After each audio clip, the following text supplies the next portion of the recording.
Before we begin, I want to give a quick shout out to the one who suggested this Discord Championship winner, that being PJ. He is the one who suggested this matchup, and I would have probably never done it, or even thought of it without it, so you can bring your thanks to him. But either way, let's start the video. The Serverblight from two idiot Germans, Serverblight versus Flowers from Vibing Leaf's Whistle Occurrence. If there was a genre that was kind of mixed in the horror scene, that would be the concept of video game horror. This is a very famous example of horror taking popular series and turning it into something horrific. While this genre can get a little old and overwhelming, even in the modern day, there are the standouts that are really good, and that's where we get into these two. Both monsters that are not only just connected to the game, but somewhat connect to you, taking the idea of a monster in your game to a horrifying degree. It's not just after you, they're a threat to everyone. But between these two video game corrupting monsters, who would ultimately win in the end of the day? So without further ado, let's take a look at these two horrors.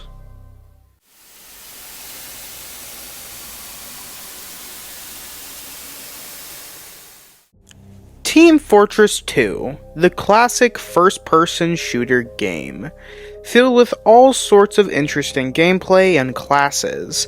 I've actually talked about it once on my channel before, in a video that's, well, kind of there, and certainly something from the past of my research. But my channel aside, this game is ridiculous, in a good way, and is filled with lots of cool things to enjoy. It's a fun way to spend your time, and especially with friends. While it may be a little intense sometimes, it is still a game that's no real threat to you, right?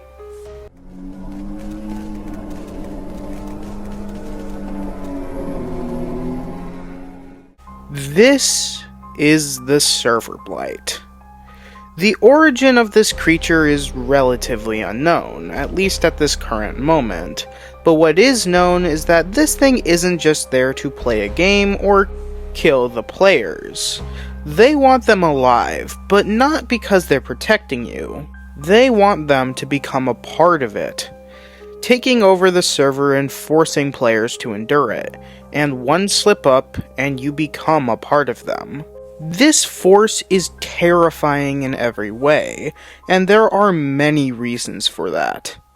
When looking into what this thing can really do, it is like this thing was built to be an impossibility.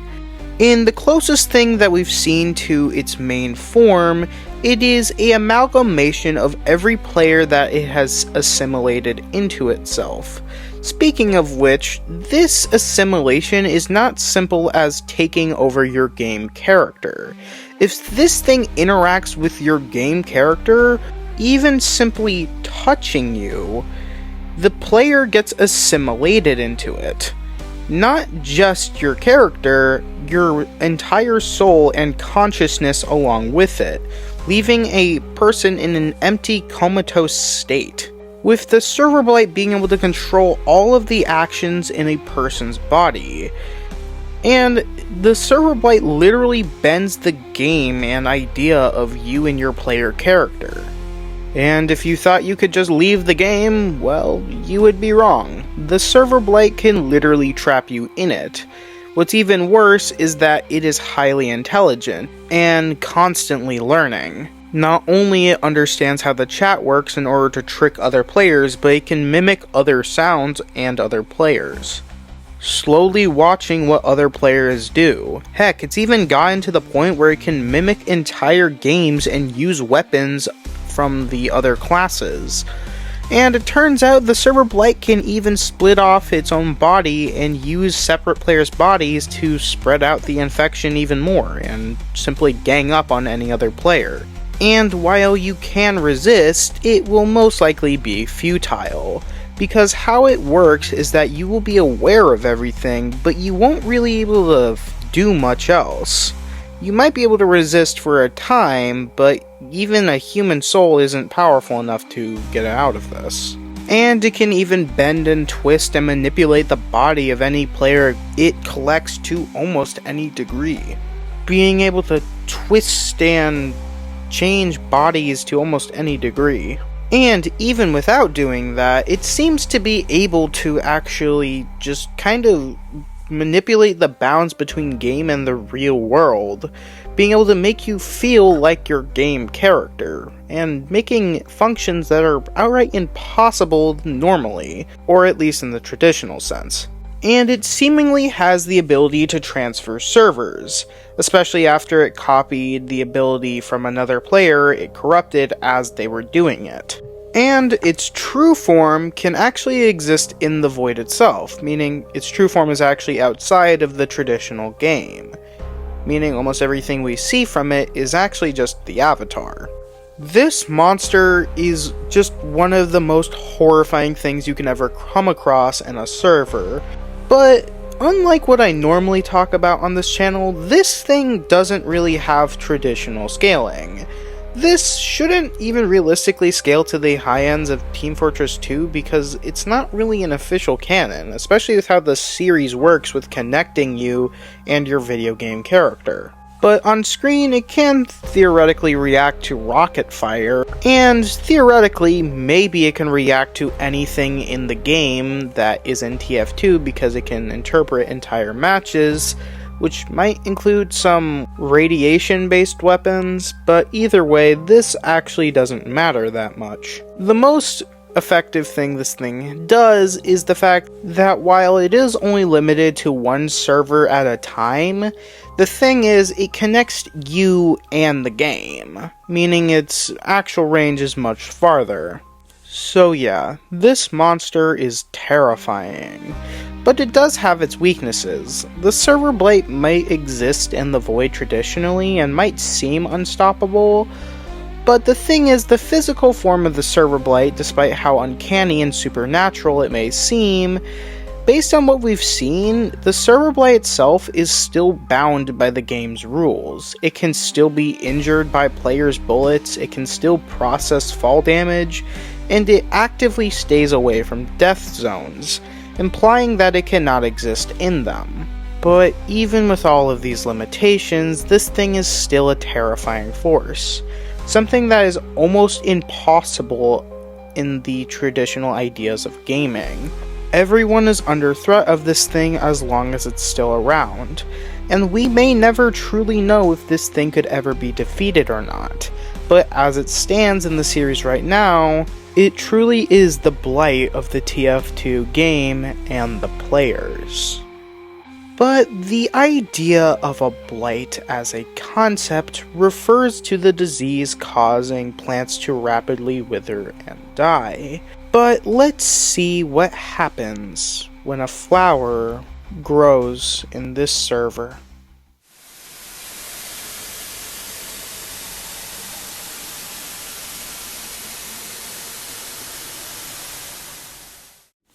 Roblox. It is certainly an interesting experience. There is many games you can play, and it's meant to be a fun community experience. Sure, it's been in some controversies over the years, but at its core, especially in the old days, it was meant for fun. But even a seemingly enjoyable time can become an inescapable nightmare, all from the sound of a whistle.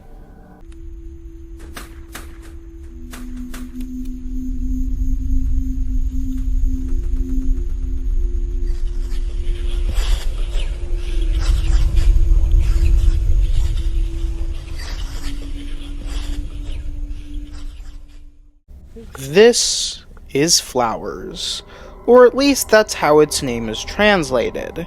This entity is an odd one, seemingly some type of corrupted AI that invades servers, and while it's hard to say the reason why it does all of this, based on theories it might have been originally something to help Roblox servers, but ended up more as a parasite.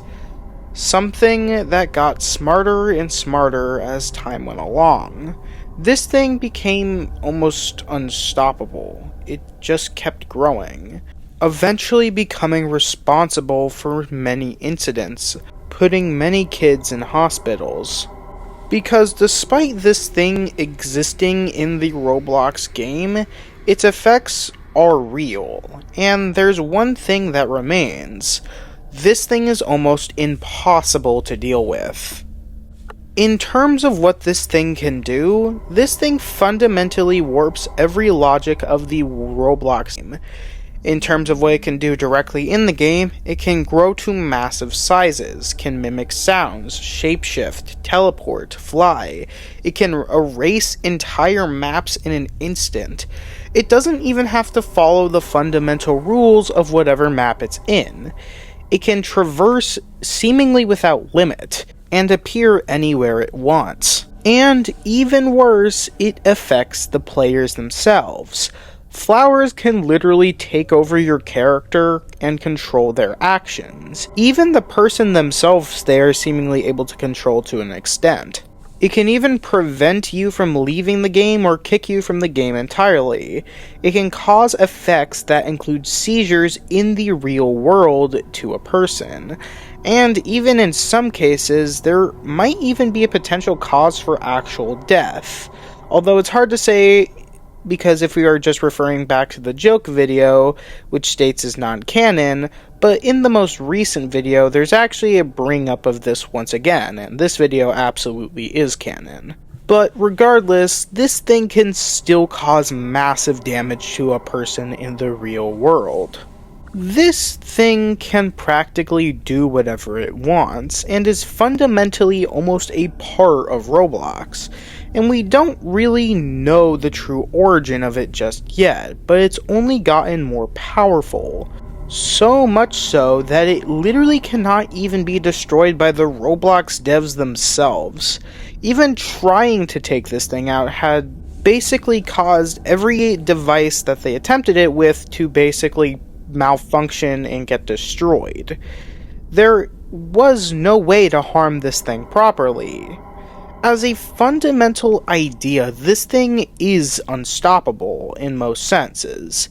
Within the Roblox realm, it is virtually a god. You can't hurt it, and you can't beat it, and it controls practically everything. But it does have a few weaknesses. It is rare, and does seem to not have the best idea of what it's getting into when it goes into games. It is able to understand them at a fundamental level, but it doesn't understand the exact rules of whatever game it's in, even though it doesn't really follow the ideas, and it has a hard time fully mimicking other players, making it pretty easy to tell when something is wrong.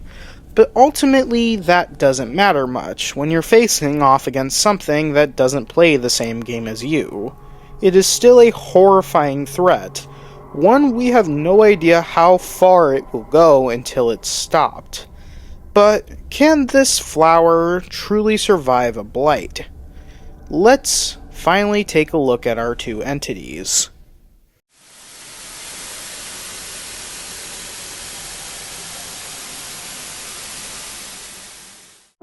Now, finally getting to the matchup itself. And well, this one is interesting. There's a lot that makes this fight different from any usual debate. But first, we need to understand what this debate exactly is first. First of all, we are going to be assuming that Team Fortress 2 and Roblox are connected in this fight, because otherwise this matchup would be virtually impossible. So we are going to assume they can interact with each other's games. Now with that out of the way, let's finally take a look at the debate itself. And first of all, fundamental stuff like stats are not going to matter at all here. So much so that they might not even really exist as a category in this matchup, because the two fundamentally do not scale to any normal character. They do have showings, but it's hard to say which one is more impressive, even though Flowers visually is a lot more impressive. But that doesn't really matter much to a debate like this, because power is not what is going to decide a fight like this. In fact, most categories don't matter much for this fight. It wouldn't even really help us narrow it down, because there is a lot of guesswork when it comes to these characters. They just don't really work in a traditional versus scenario. However, there is something we can look at. Let's first look at their overall abilities. This is easily one of the more important things to figure out when looking at these two, and this actually reveals some interesting stuff. Both have some similar abilities, especially with how they affect the players. They can prevent you from leaving, and they can even control your avatar, although there is some slight differences between the two, but they do have a lot of similar powers, even more than the ones that I just listed. But first, let's get this out of the way. The Serverblight has way more content to go off of, it's been around longer and has more videos to talk about.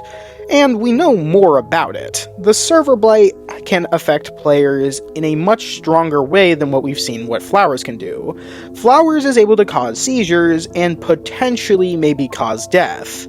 But the Serverblight basically takes your entire consciousness and soul and controls you completely. While Flowers does have an effect similar to this, it's not the same thing, nor as impactful as something like what the Serverblight is able to do.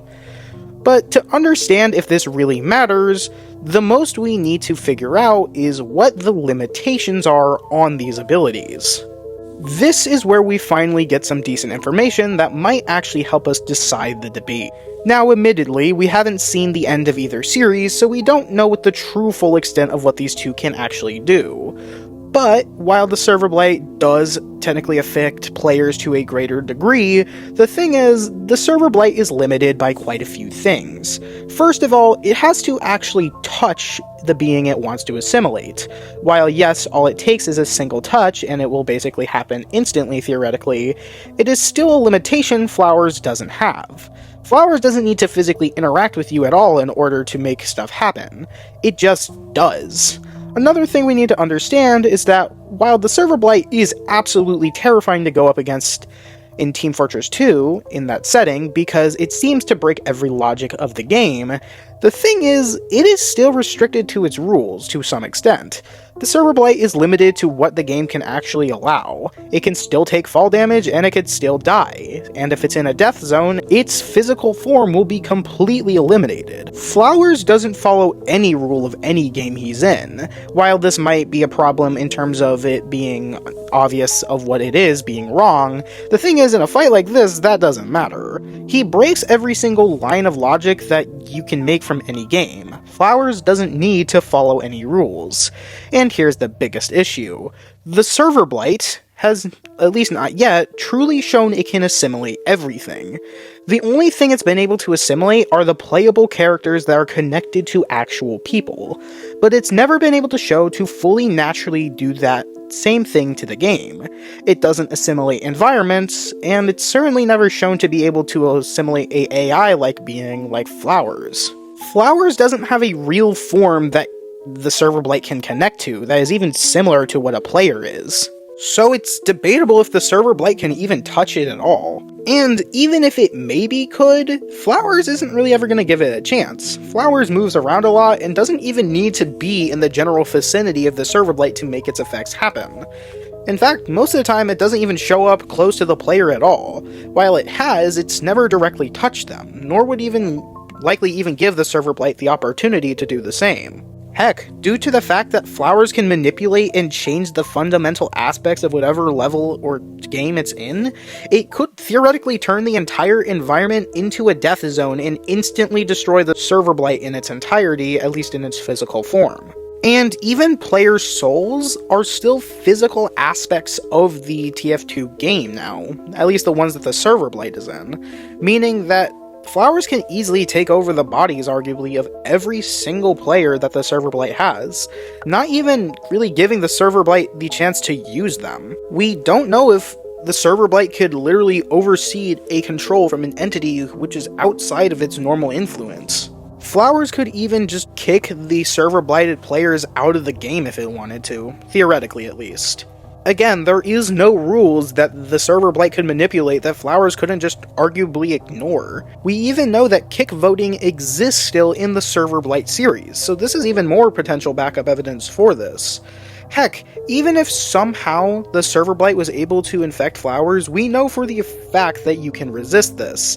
And Flowers has actively resisted people who have control over the Roblox code, but their devices were completely destroyed even trying to maintain this thing.